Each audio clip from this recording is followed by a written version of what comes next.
अस्सलाम वालेकुम। आप देख रहे हैं पाक एक्सक्लूसिव टीवी। ये जो मनाज़र हैं ये गुजर नाले के हैं।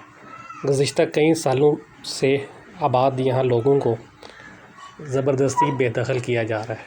गुज़िश्ता साल शहर में बहुत ज़्यादा बारिशें हुई, जिसकी वजह से डिफेंस, क्लिफ्टन और तमाम शहर डूब गया। उसकी बड़ी वजह ये नाले बयान किए गए कि नालों पर तमीरात हैं, जिसकी वजह से पानी रुका और शहर डूब गया।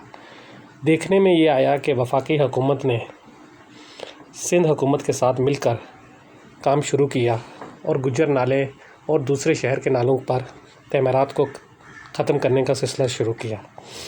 लेकिन हुआ ये कि अक्सर जगह पर सियासी बुनियादों पर लोगों को रिलीफ दिया गया, लेकिन गुजर नाले पे आबाद 50 साल, 60 साल, 70 साल से आबाद मकानों को तोड़ा जा रहा है जो लीज़ हैं, और इन लोगों को किसी किस्म का कोई रिलीफ भी नहीं दिया जा रहा।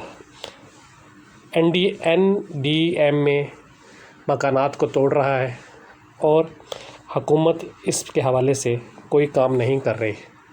ज़रूरत इस बात की है कि सिंध हुकूमत और वफाकी हुकूमत मिलकर यहाँ जो लाखों लोग आबाद हैं उनके लिए अमली इक़दामात करे और उनको रिलीफ दे।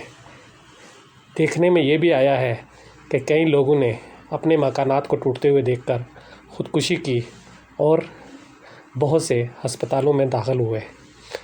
इसलिए हुकूमत का फ़र्ज़ बनता है कि वो अपनी आवाम का ख़याल करे और इन मकानात को तोड़ने के साथ साथ इनको मुतबादिल जगह दे और इतनी रकम फ़राहम करे ताकि ये लोग दूसरी जगह पर अपना घर बना सकें।